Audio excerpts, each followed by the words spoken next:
Hello everyone! I am here with another video for you, and today I wanted to talk about some issues around disability and sustainability, or it could be called being eco-friendly or environmentally friendly, that kind of sustainability. I see a lot of pushback when people talk about banning plastics. It is a complex issue when you are disabled or chronically ill. So a lot of us need those single-use packets or the pre-cut, pre-peeled fruits.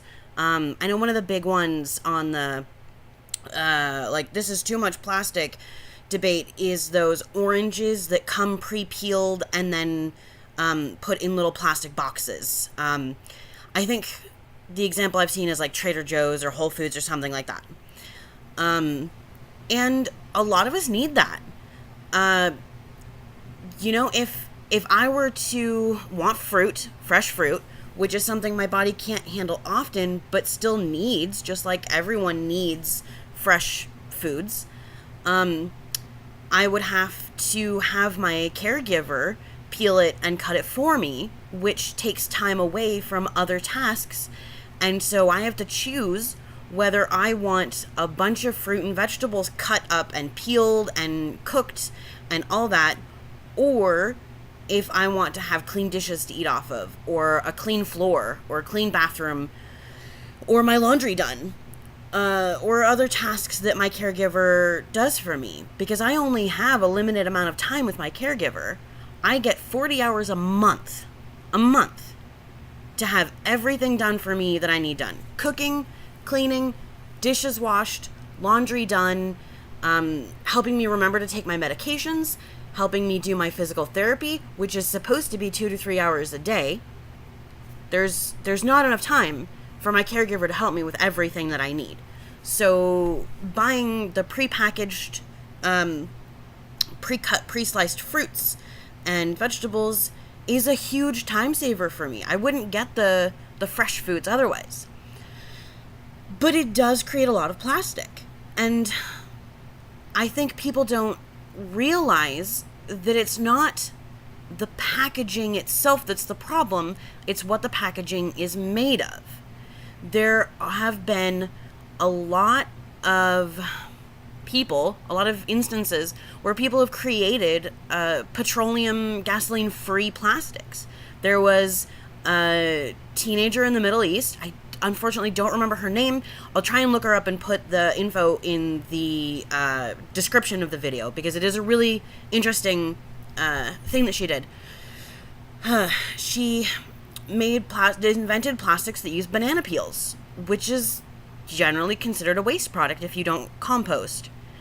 And if we had plastic packaging made from banana peels, or I've seen it from mushrooms, or other compostable materials, there would be no problem having plastic packaged food for everyone, not just disabled people, but for, busy parents or anyone who wants or needs it. The same with any other single-use disposable item, plastic silverware, plastic straws, plastic and paper cups and plates, things like that. It's not the fact that it's single-use and disposable that's the problem. It's how we, as a society, have been making it and disposing of it. Because just to have a compostable item doesn't mean anything if there's not a system in place to then compost it once it's been used. And that's often a big struggle that us disabled and chronically ill folks have, is we don't have the time to create our own system. So even if we do want to compost and want to be more sustainable, there aren't options in place for us. A few weeks ago, I decided that I was going to make the push and start composting my kitchen scraps.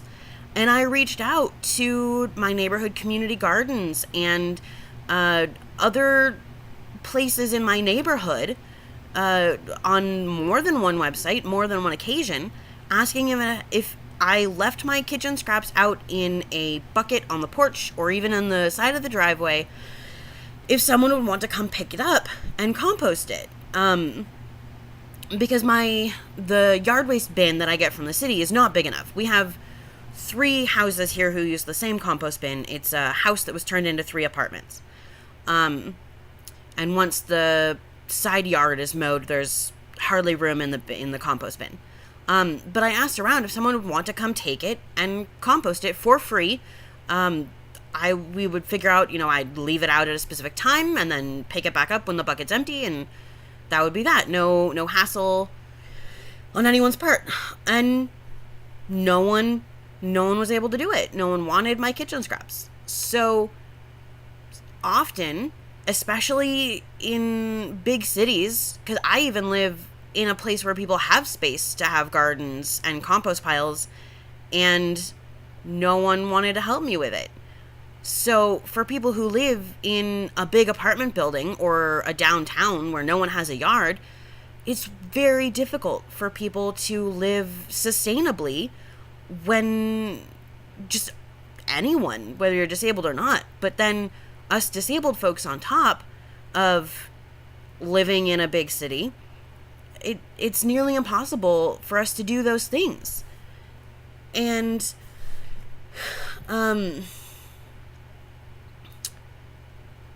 of segueing from that, it leads us to feel hopeless, to feel like there's nothing we can do. That when we try to do the composting and the sorting out of papers and glass and all that for the recycling, and there's no help for us, it leads us to feel like we can't do any of it, which can be really discouraging. And often we take on more guilt than we should and push back in places that aren't necessarily, I don't want to say appropriate exactly, but correct. I've seen a lot of info on banning plastic straws in a lot of places. I think Scotland just did it, and so it's going around on Facebook and other places that, everyone should ban the single-use plastic straw. And even with everything I've already said, I do support that. I do think that we should move away from single-use plastic straws, considering what they're made of now. If plastics were made of the banana peels or the mushrooms or whatever, then that would be a totally other issue, and it would be fine. But with the way plastic is now, I do think even us disabled folks need to figure out what else we can use. And a lot of people, I've seen this chart around that says that there's not another kind of straw that's positionable the way that the bendy plastic straws are. And no, there's silicone. Those are positionable. They're flexible. You can even smash it and it's fine. A single-use plastic straw, if you squish it, it will break and is no longer usable. But silicone, you can wash it in the dishwasher. You can leave it in your bag and it'll get hot and it won't melt. You can squish it and it's fine. They don't transfer heat the way that metal straw will. And they don't cut your lip the way that even a single-use plastic straw can. So there definitely are ways for us disabled and sick people to be more sustainable. And I think the most important part in this discussion is to take a moment when we feel ourselves pushing back against an idea, a news article, whatever it is. We need to take a moment and think about why we're pushing back. Is it because we're really not capable of doing what is being suggested, and what is suggested is therefore ableist? Or is it because we're so frustrated with how little we can do that we don't want to think about how we can change? Because that is a very human, normal thing to not want to change. It's difficult to do things differently, and it's difficult to change the way we think about things, but it can be very important. And a lot of us talk about and feel like our illnesses have changed us in ways that we're grateful for, that it's given us a new perspective on life that we wouldn't have had if we were able-bodied and healthy. And it's very important to remember that we can change. We can adapt. Our illnesses ask us, demand it of us all the time. We're very capable of it. It's just our very human nature pushing back and saying, I don't wanna. I'm so tired and I don't want to. And that's fine. Just try to sit with it. Try to understand it. Make room for it, because you're only human. You can only do so much. And if that is more than you're capable of, then we'll handle that. As a society, we'll figure out a way around that. Maybe not today or tomorrow or in a year or in your lifetime, but humans have solved a lot of problems, and we will continue to do so. Anyway, I've kind of strayed and rambled from what I wanted to talk about, which was kind of those two issues that it's often difficult for us to do the standard things that everyone talks about, use cloth products more often and avoid plastic all the time, all plastic. Like, I doubt that there's any disabled person who could do the zero waste thing, at least not without a lot of help. People to prepare food for them and all of the other things that able-bodied people take for granted. But we can do some things. And if you are a disabled or chronically ill person trying to figure out how you can be more sustainable, I'm very happy to help you with that. If you know me on Facebook, message me there. If you want to message me here on YouTube, that's fine.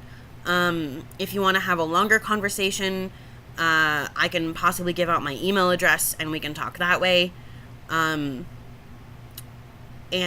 I will happily help you figure that out. Time and adaptability is one thing I have in spades.